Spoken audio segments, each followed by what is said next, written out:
Well, good afternoon once more. Thank you all for being with us. Welcome to the Texas Public Policy Foundation, where we're trying to change history and make sure that Texas remains the most conservative state in the United States of America. Thank you. One step in that direction is the upcoming special session. If you have been with us either in person or live streaming, you know that Governor Abbott just spoke articulately about what's at stake, and we are expecting an equally articulate address from the Lieutenant Governor of the state of Texas, Mr. Dan Patrick. We are grateful for Governor Patrick's leadership, not just in the upcoming special session, but in the regular session. And I'll point out, speaking as a historian in a 501c3 friendly kind of way, that we might expect quick success on the items of the special session in the Senate. And for those of us who work at a think tank who understand what's at stake in the long term about inaction on conservative free market reform, we are grateful for Governor Patrick's constant, consistent, articulate message on conservative free market principles and the fact that we can count on the Senate passing most, if not all, of those items.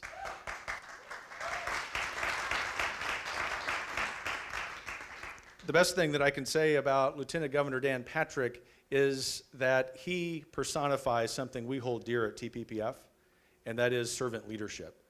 And when I think about him, and think about Governor Abbott, many of our members of the legislature who are here now, I'm reminded of Matthew 20:26.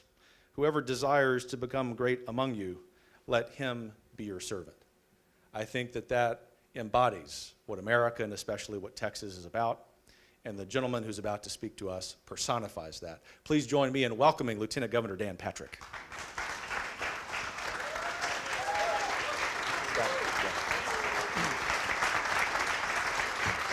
Thank you.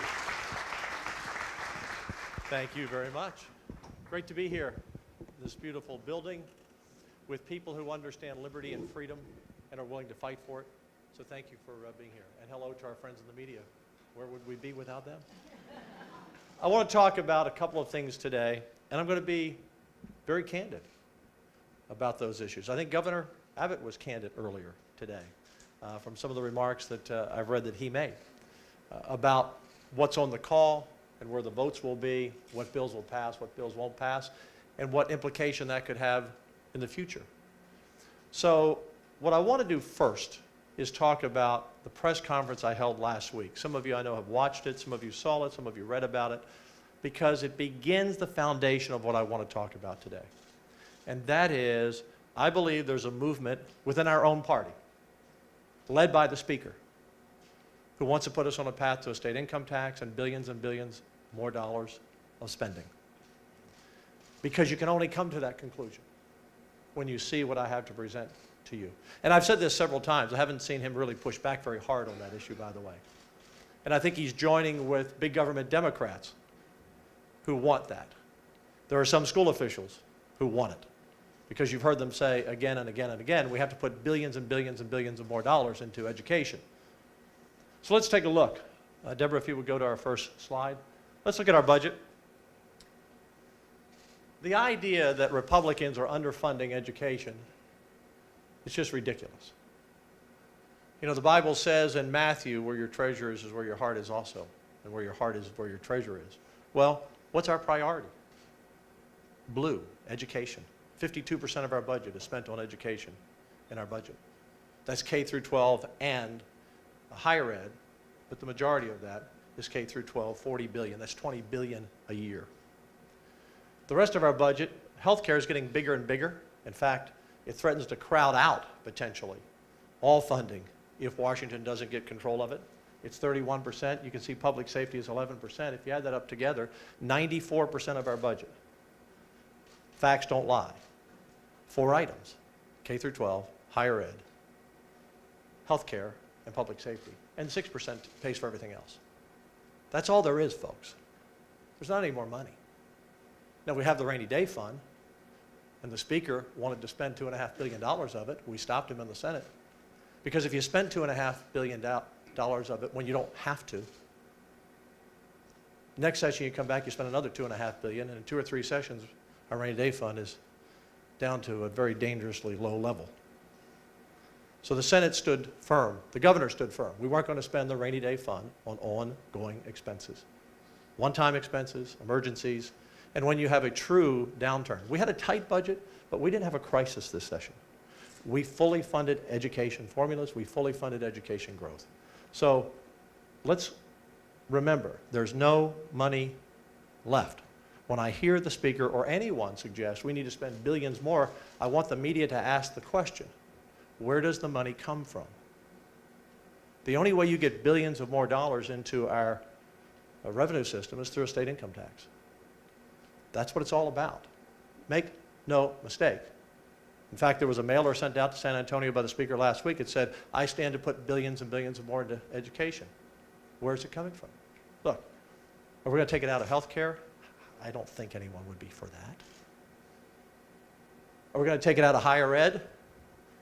They're going to fight that. Public safety? No different than if I went to the superintendents and said, we need to take some money out of K through 12 to give it to health care or public safety.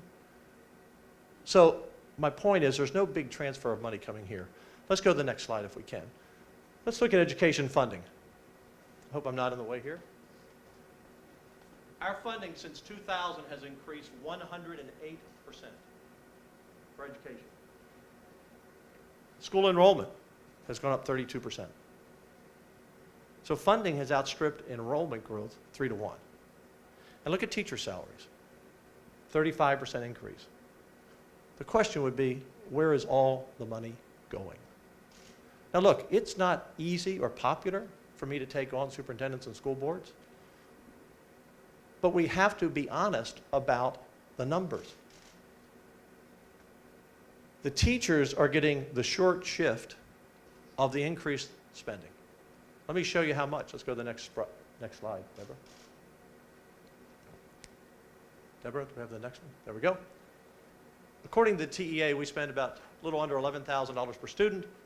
We average 15.2 students for every teacher. Just simply divide the 5.2 million students we have by the 347,000 teachers. You get the math. Now, every class isn't 15.2, but that's just the ratio of teachers to students. But if every class were 15.2, and many have a lot more, we're spending $163,000 per classroom. How much does a teacher make? $52,000 a year. So a teacher is making 52. We're spending 163 on the classroom. Again, where is the money? Now look, this I will say for our superintendents and our school boards. They have a tough job. It gets tougher every day. They have students with special needs. About 17 to 20% of our students are not proficient in English. It costs more to teach. There are other things that they have to pay for. But this is out of whack. Now, one of the proposals that I laid out last week, and I want to go to the next slide, Deborah, if we can, the 32% slide. Our teachers are receiving about 32% of all dollars spent on education today. Now, get ready for this number. It's a big number. We spend in Texas about $60 billion a year on education. You saw the state budget, which is about $20 billion a year. Property taxes are about $30 billion a year. And then there are other dollars and federal dollars. According to the TEA last session, it was about last year, about $60 billion. The teachers are getting a third of that. Now, if we would just get the schools to agree, and I would like to see the legislature in 2019 to put a rider in the budget to help direct that money, 5% more of the school's budget to teachers, we can increase the average teacher salary up to $60,000 a year. Just 5% more. They'll call it an unfunded mandate. It's not an unfunded mandate, and this is why not only am I lined up with the governor on all 20 issues, I'm a 20 for 20 guy.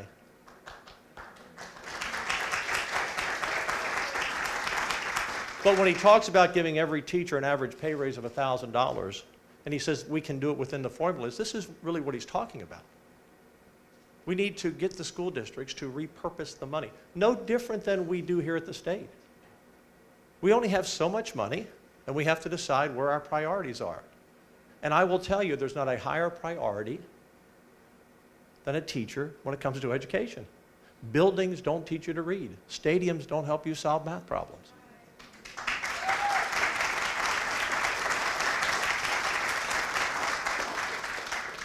Now, I was fascinated after I laid out a plan not only to increase teachers' salaries by this amount, just by this change. In addition, I laid out a plan that the legislature will create a $1,000 bonus for every current teacher that has 11 years of experience or more every year. Retired teachers will get $600 and it will increase up to $1,000 over the next 4 years. I laid out that plan. I'll talk about that in a moment. So there would be a lot of money on the table for teachers. The teacher unions immediately came out against it. I mean, I'm trying to give teachers a bonus next year in March of $1,000. Governor Abbott wants to give them $1,000 across the board. I want school districts to repurpose $8,000 to increase their salaries to 60 or above, and that's on average. So we can attract the best and the brightest and keep the best and the brightest. And let the school districts decide who gets it, because it should be on merit. It should be our best teachers, but I'll let the school districts decide that. I love the model that Dallas has, that Mike Morath helped craft up there with master teachers and distinguished teachers, but we'll leave that to the school districts. But the union said, well, we need billions. It doesn't help because there's no more new money. Well, I guess they want a higher income tax, so when the teachers do get a raise, the teachers will have less take-home pay because they'll be paying higher taxes because of the teachers union. Because it's the only way you can get there. Math is math. Now, I also addressed last week that we do have an issue with our retired teachers, and so we put together a bonus plan for them and for our current teachers. And people say, well, how do you pay for that? Well, short term, this was actually a House idea. You know, there's a deferral for the managed care organizations, which we can defer about $700 million, and that allows us to pay for those bonuses. It allows us to put another $200 million in TRS care for teachers, for drug benefits, teachers with children with disabilities, and some other issues. It allows us to put a little bit more money into ASETAR and fast growth districts, and for the first time ever, charter facilities. We can do that. But the question is, what do you do long term? Well, long term, the answer to these teacher bonuses and Governor Abbott's across the board 1,000 pay increase is very simple. We bring in a little over $1 billion per year for education from the lottery. You know, people always say, I thought the lottery was going to pay for education. Well, that's what they told you back in the early 90s when conservatives were not in charge. I'd have told you different had I been around those days. The lottery brings in about $1 billion out of the $20 billion a year we spend. Obviously, it doesn't pay for education. And what I would like to do is to have a constitutional amendment, let the people vote, to take $700 million of that, and instead of just splashing it on education everywhere, because we see it's not going to teachers, that $700 million would go to retired teachers and teachers for their bonuses and that increase. Again, school districts will say, he's taking money away from us. No, if you spend it in the right place, we wouldn't need that, you know. Just give it to the teachers. We're going to have a critical shortage of teachers if we do not pay them well, and we need teachers who are the best in their subject matter to want to come into the classroom. So teacher unions don't like the plan. Some superintendents don't like the plan. The speaker, I had to laugh. He said, well, I'm glad to see the lieutenant governor's finally paying attention to school finance. Well, he hasn't been.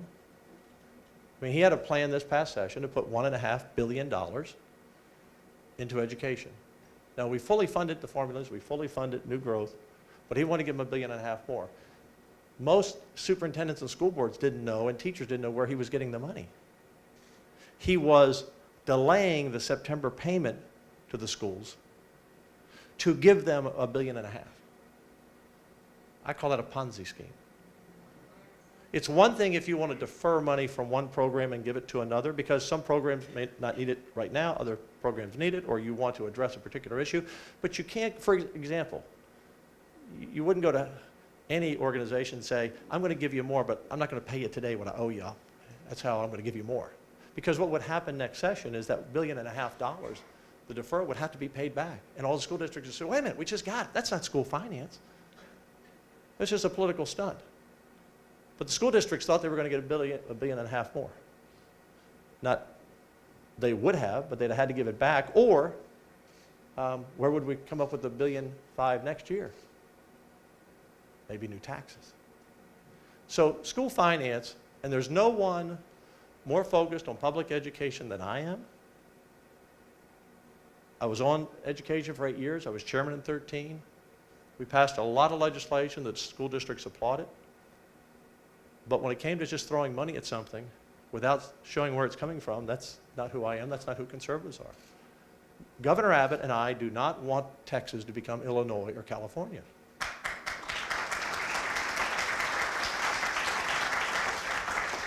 Now, the speaker, nice guy, good guy, but he's opposite on the issues than Governor Abbott and I. I don't think it's helpful or professional for the speaker, especially since he's in the same party, to call the governor's special session manure, horse manure. Just like he called the budget earlier in the session Enron-esque. He is a Republican, the last time I checked. And so I don't want this to be a battle between us, but I'm not going to let anyone take on Greg Abbott when he's trying to do the will of the people and say it's a bunch of horse manure.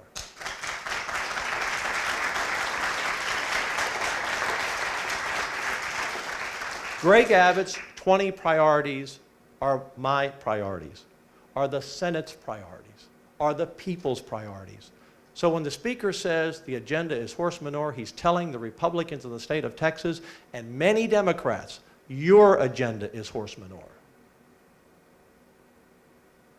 Somebody has to say something. And the governor spoke. He did a radio interview earlier, this spring, and not this spring, since session, and he said, my priorities are the people's priorities and the speaker's are his own. I'm not going to get into an argument. I'm not going to get mad. But I'm not going to stand by quietly when someone says, we're going to put billions of dollars into any program and not show where it's coming from. And I'm not going to stand back when someone in our own party starts speaking down to the voters and their agenda. And I said Democrats, by the way. If you look at these issues, of the 20 issues on the call, 10 of them passed the Senate already. Speaker killed them. The other ones, there were some House bills we would have passed had it come over. And there are some new issues on the call. I heard the governor said maybe you should make a list of these issues. Am I correct? Yeah. I don't think you're going to have any senators named on that list. I mean, I never know, but I don't think so. I mean, it could be one, it could be, vote here, vote there. But we're going to pass, at least my intention, to pass 20 for 20. Look, we had 30 priorities when we started the session last year, and we passed all 30. I take no credit for that. The senators get all the credit. We have 20 Republican senators, and almost all the time, they're on the same page on these issues.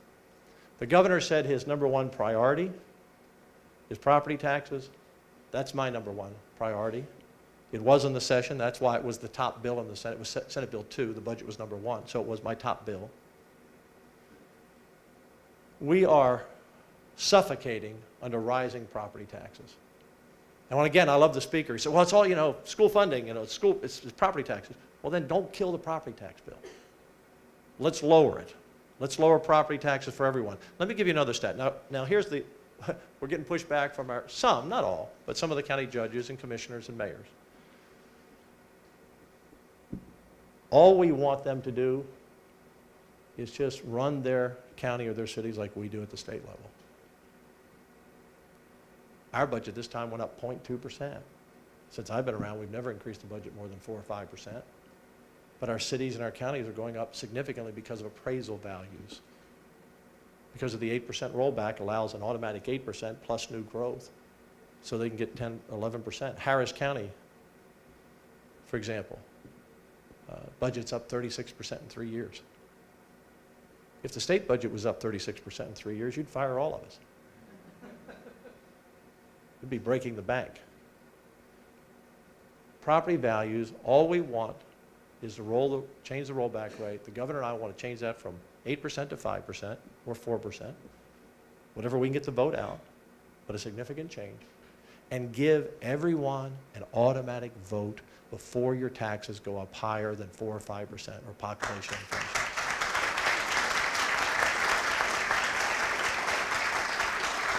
That's an issue that nearly 80% of Republicans in the polls support and more than 50% of Democrats. It is the most pro-business thing we can do because it will lower property taxes on business as well as homeowners. So, very significant. The privacy bill, very important to people. It's not discriminating against anyone. We don't want sexual predators, and I'm not talking about transgender people. I'm talking about sexual predators who, if you go on the internet and say, how many sexual predators live in my neighborhood, they kind of blot out the sun. I don't want sexual predators masquerading as being transgender to enter into a bathroom to follow a little girl or somebody's wife or somebody's daughter, as we have case after case. It's already happening now without that law. And we surely, the parents of Texas have spoken loudly. We don't want boys and girls showering together in the 10th grade. And we don't want some boy to take a scholarship away from a girl who says, I want to play on the girls' golf team, and deny a girl her right to get a scholarship because she can't compete. It's not controversial. It's only controversial with the people who don't get it. And that's a very small number of people. And from a business standpoint, there is no downturn on the business. Houston, as you know, in 2015, the voters, Republicans and Democrats, stood up against this issue. We haven't lost, to my knowledge, a dollar.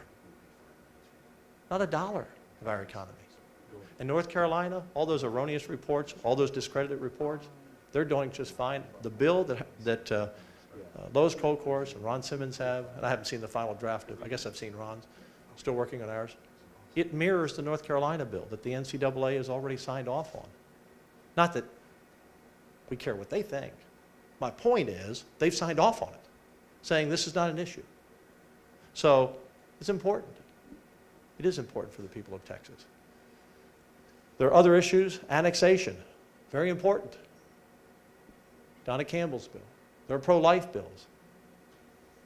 There are other bills on this session call. All 20, I believe, will pass, and we'll pass them as quickly as we can in the Senate, and we'll send them over to the House. And by the way, I never have an argument with the House. The House has a lot of really good conservative voters, a lot of members who will vote the right way if they get a chance. I mean, I think the best demonstration of that was the Sanctuary City bill.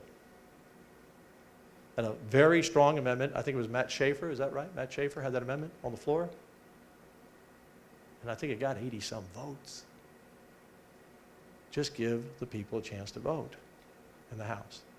Let each House member have a chance to stand on their record so they can go back to their folks and say, this is what I stand for.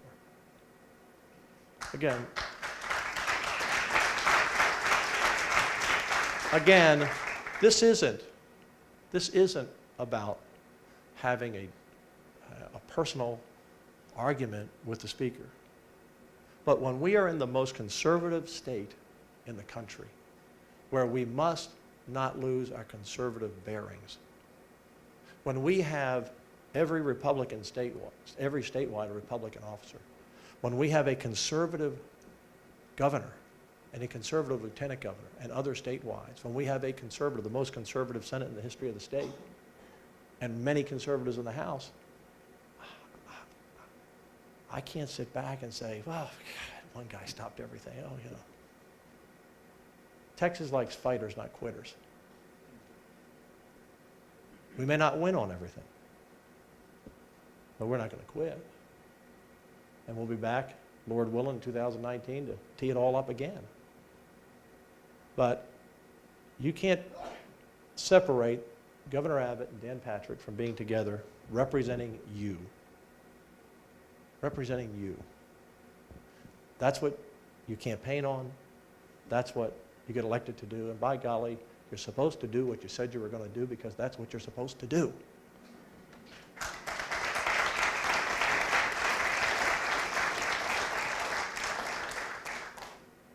this special session and the next couple of sessions, these primaries, the general, it's an important time for our party. It's an important time for who we are. All the work the people in this room and hundreds of thousands of others around the state have done. Texas is the leader in the country. This is why businesses are moving here. This is why people are moving here. Everyone knows we lead. As Texas leads, the rest of the country goes. I am not going to acquiesce and stand back and stand down when I see our leadership threatened, because under conservative leadership for the last decade or more, we have put Texas on this path. We've shown that the liberals are wrong. We've shown that the big government Republicans are wrong. We've shown that with light regulation and lower taxes, property taxes, the last one we've got to conquer. We've shown that tort reform works. Are there things we can do better? You bet. We all should strive to be better every day in everything we do. But I'm proud of the Republican Party of Texas. I'm proud of the legislature. Because at the end of the day, people come to Texas because they think this is a place I can come because it reminds me of the way America used to be.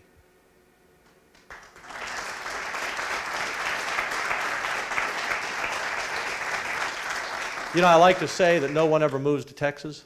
They just arrive here and Texas moves into them.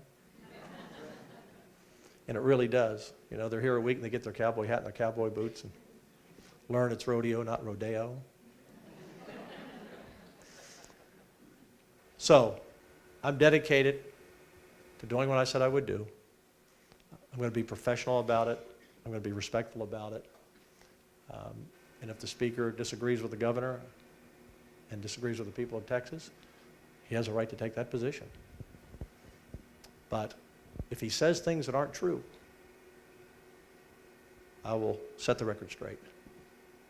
And if he personally attacks the governor, I will be his wingman. Because it is important that we be together. I hope look, if the speaker's against some of these issues, fine. I mean, he doesn't normally vote, but just let him vote no, or just let him make his case and let his House members vote. Let us do the work of the people. But don't undermine the entire party and the entire state, because that is destructive.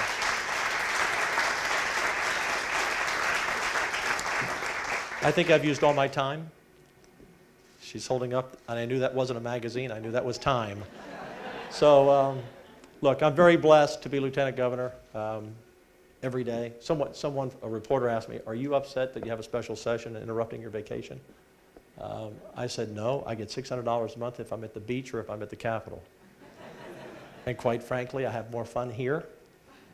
So we'll be seeing you. We'll see how these 30 days go. But we're going to do the best job we can for you. And the Texas Senate will. You can be proud of your Texas senators. Whatever we've accomplished, and we've had 2 great sessions, I give them all the credit. I can steer us in a direction, but they have to execute the plan. And they execute it very, very well. Our chairman, our freshmen, our sophomore members, they do a pretty darn good job. Thank you all very much. God bless. Thank you.